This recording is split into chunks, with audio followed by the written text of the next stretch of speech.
Europe 1. Bonjour Agnès Pannier-Runacher. Bonjour Dimitri Pavlenko. Bienvenue sur Europe 1. Vous êtes la ministre de la Transition énergétique. Dimanche, c'est le second tour des élections législatives. Combien de députés à l'issue du scrutin pour le camp présidentiel vous pourriez avoir à vous contenter d'une majorité relative? On a l'impression dans cet entre-deux tours que c'est sur le camp présidentiel que pèse la pression et que la NUPES de Jean-Luc Mélenchon finalement a remporté la victoire symbolique au premier tour. Comme si vous étiez sur la défensive, Agnès Pannier-Runacher. Écoutez, moi je constate surtout que Ensemble est la première force politique du pays, qu'on a un résultat solide et que nous devons maintenant le convertir en élus pour constituer une majorité absolue la semaine prochaine. Ce qui est en jeu, c'est de pouvoir gouverner le pays. Lorsqu'on a une majorité absolue, on peut prendre des décisions pour le pouvoir d'achat. C'est la première loi que nous allons passer. On peut prendre des décisions pour la transition énergétique. C'est une des lois aussi qui sera parmi les premières que nous passerons. Et donc, il s'agit de ne pas bloquer le pays avec une coalition NUPES, face à une coalition NUPES qui en fait n'est pas du tout cohérente, puisque vous avez 4 nuances de NUPES qui ne pensent pas la même chose sur un sujet, par exemple, qui m'est cher, qui est la transition énergétique. Vous avez ceux qui sont pour le nucléaire, ceux qui sont contre. Lorsqu'on a 70% de l'électricité qui est nucléaire, il faut avoir une position claire. Jean-Luc Mélenchon accuse Gérald Darmanin, le ministre de l'Intérieur, de tripatouillage dans les résultats.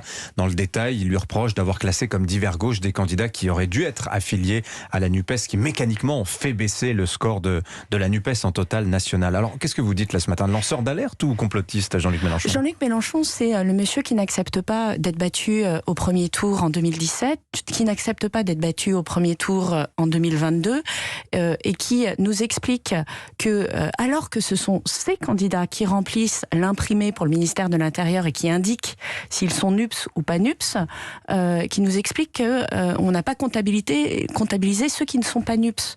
Donc c'est une plaisanterie. Désapparenté à des partis, ça existe. En réalité, ce sont ces candidats qui se sont déclarés ou des candidats qui ont décidé de ne pas se déclarer NUPES, et la réalité est que c'est le deuxième parti. Mais ça ressemble au rapport à la vérité qu'a Jean-Luc Mélenchon, c'est-à-dire que quand la réalité ne lui plaît pas, il la conteste. Tout de même, il y a quand même des candidats macronistes qui ont été éliminés dans des circonscriptions qui, a priori, semblaient imperdables. Rétrospectivement, vous ne vous dites pas que vous avez cru acquise cette victoire pour les élections législatives et que vous avez sous-estimé l'union de la gauche, Agnès Pannier-Runacher? Vous savez, l'union de la gauche n'a pas plus d'électeurs aujourd'hui qu'en 2017, elle est même en légère régression. Après, c'est à nous, effectivement, d'aller convaincre les Français, d'être présents sur le terrain, de continuer à porter notre programme.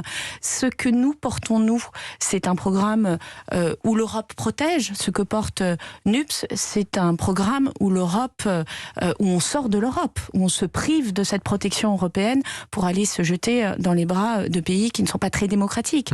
Ce que nous proposons, c'est de mieux partager les richesses. Ce que propose la NUPES, c'est de confisquer les richesses. Je rappelle quand même que dans les centaines de mesures que propose la NUPES, il y a la taxation à 100% des successions au-delà d'un certain niveau. 12 millions d'euros, hein, donc ça représente très très peu de gens. Oui, mais quand même. Ça donne un esprit, c'est-à-dire que vous taxez à 100% les gens.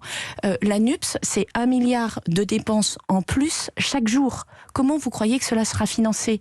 Par des impôts pour tous, et en particulier pour les entreprises, et peu importe que vous soyez une petite ou une grande entreprise. On sait bien que les grandes entreprises, elles savent gérer leur fiscalité. Une petite entreprise qui produit en France, elle sera taxée par la NUPES. Ça, c'est la réalité de 2 programmes, de 2 visions de la société, et je crois qu'aujourd'hui, il est important que les Français fassent un choix renseigné, et donnent une majorité au président de la République. Alors, dimanche, il va y avoir entre 60 et 70 duels entre un ou une candidate de la NUPES, ou de la NUPES, pardon, je vais m'aligner sur votre prononciation, et un ou une candidate du Rassemblement national. Alors dans cette situation, votre camp dit barrage au Rassemblement national, mais quant à la NUPES, ce sera au cas par cas. Vous appelez à ne pas voter pour ceux qui ne seraient pas dans le champ républicain. Alors c'est pas très clair parce que on a quand même l'impression que vous dites on va peut-être faire élire des députés de gauche qui, en fin de compte, comme disait Nicolas Bétout tout à l'heure, n'auront qu'un seul but: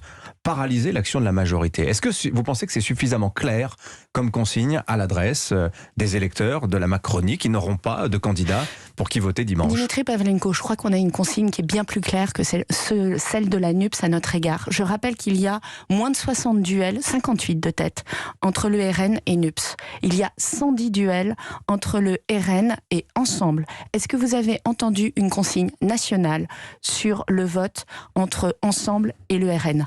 Moi, je n'en ai pas entendu. Localement, moi, j'ai entendu des consignes. Je suis dans le Pas-de-Calais, vous le savez. Je suis investie sur ce territoire. J'habite Lens. Dans la 3e circonscription de Lens, le candidat a pris très clairement position contre le Rassemblement national. Dans la circonscription de Brigitte Bourguignon, le candidat NUPES appelle à ne pas voter Brigitte Bourguignon. Alors, mettons les choses en perspective. L'ambiguïté, elle n'est pas de notre côté. Au contraire, je pense qu'ils ont le mérite de la clarté et pas une voix pour votre camp. Tandis qu'on a l'impression que dans votre camp... Et donc ce barrage républicain dont ils se réclament... Oui, mais il y aurait une bonne gauche... Il n'existe pas. Il y aurait une bonne gauche et une mauvaise gauche. C'est quand même difficile à trancher. Alors ça, pour le coup, c'est assez facile à expliquer. Vous avez 4 nuances de NUPES, encore une fois.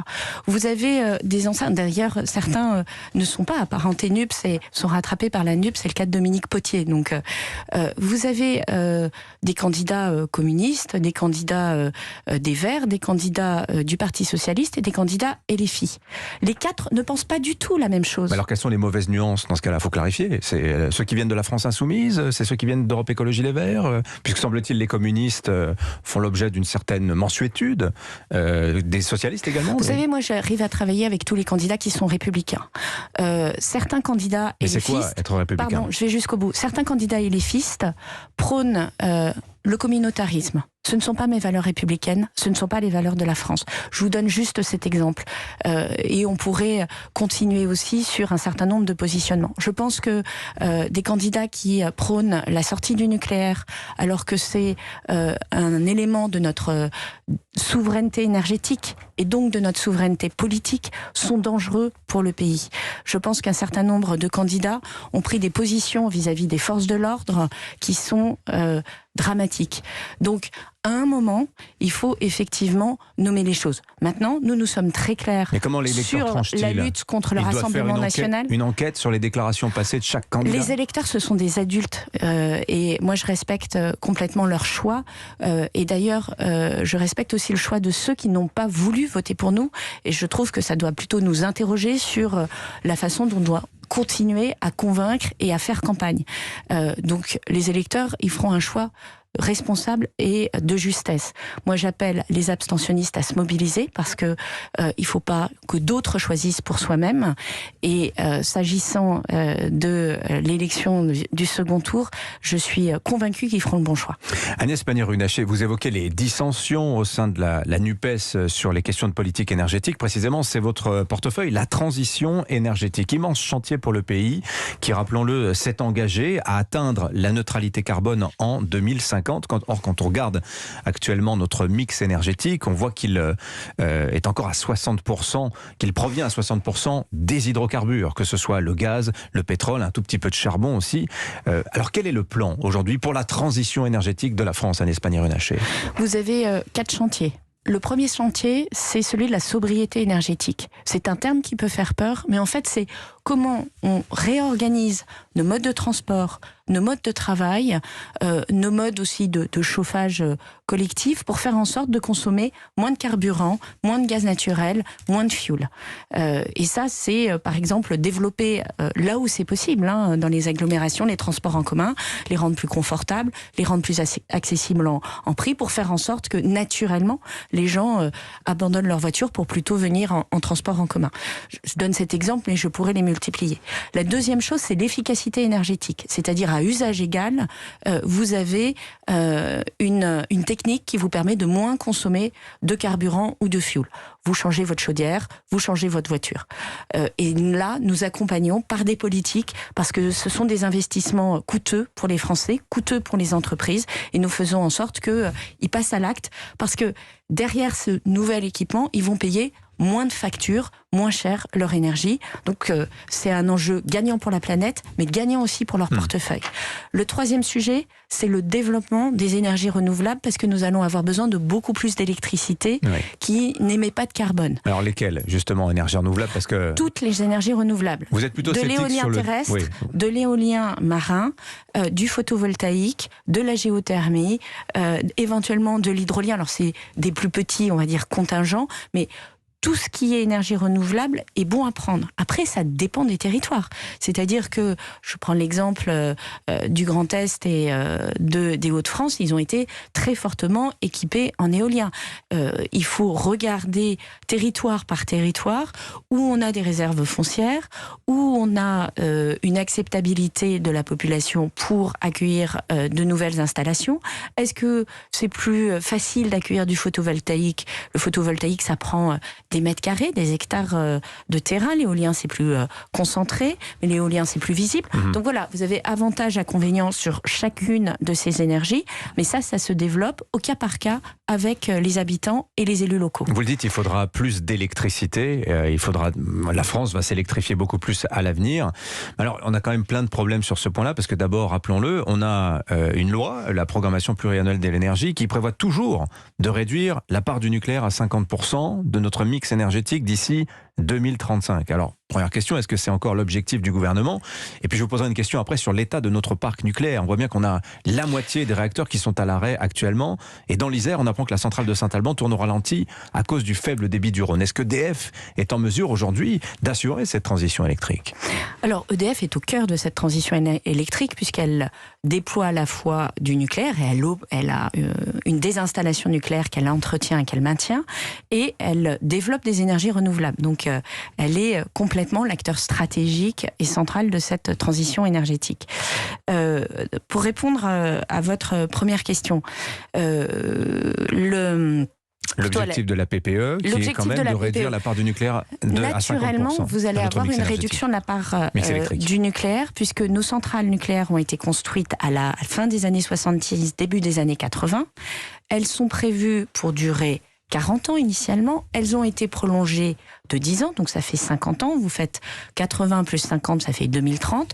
À partir de 2030, va se poser la question de peut-on prolonger encore de 10 ans ces centrales nucléaires dans des conditions de sécurité satisfaisantes. Et dans le même temps, on va construire de nouvelles tranches. Mais je rappelle qu'il y a 56 EPR en France, et que nous prévoyons d'en construire 56 réacteurs et nous prévoyons d'en construire 14. Donc vous voyez bien que mécaniquement, il va y avoir une légère diminution en proportion de l'électricité produite du nucléaire.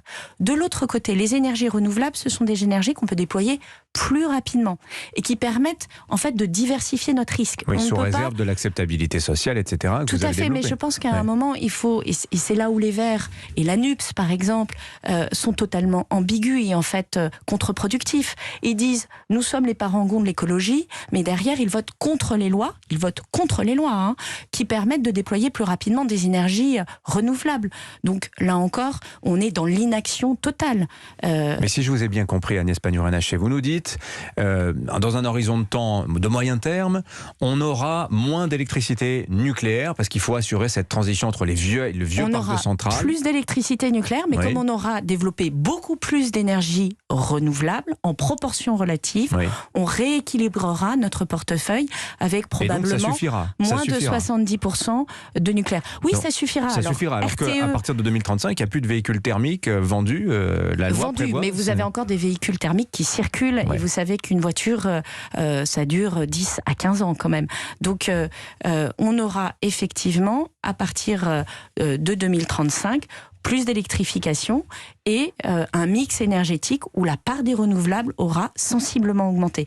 La sobriété aura aussi un rôle à jouer. C'est un effort de 40% sur notre consommation que nous prévoyons de faire, justement en gérant mieux notre chauffage et notre recours au carburant, à l'électricité et à la chaleur. Pour les 6 prochains EPR, on estime la facture entre 50 milliards et 64 milliards d'euros, selon les estimations. On voit que EDF a une dette dette de près de 50 milliards également. Est-ce qu'il va falloir renationaliser EDF pour que l'entreprise puisse construire ces réacteurs nucléaires en Espagne et Runacher? Est-ce que la décision est prise? Cette décision, elle sera regardée, elle n'est pas tranchée, mais elle n'est pas exclue. D'accord, mais on a une idée quand ce sera? Si nous avons une majorité à l'Assemblée nationale, nous pourrons très vite prendre des décisions. Vous savez que je dois porter un projet d'accélération de la transition énergétique au Parlement dès cet été. C'est un projet qui va nous permettre d'accélérer sur les énergies renouvelables, mais qui va aussi nous permettre d'accélérer sur le nucléaire, parce qu'il ne faut pas prendre de retard. Et donc, nous allons également travailler sur la trajectoire actionnariale, donc qui compose l'actionnariat d'EDF, quels sont les financements que nous devons apporter en tant qu'actionnaire à 85% d'EDF pour permettre ce projet nucléaire qui, effectivement, comme vous l'indiquez, coûte 60 milliards d'euros, et comment nous allons derrière piloter ce groupe qui est essentiel pour la nation et sa souveraineté énergétique. Merci Agnès Pannier-Runacher d'avoir été sur Europe 1 ce matin.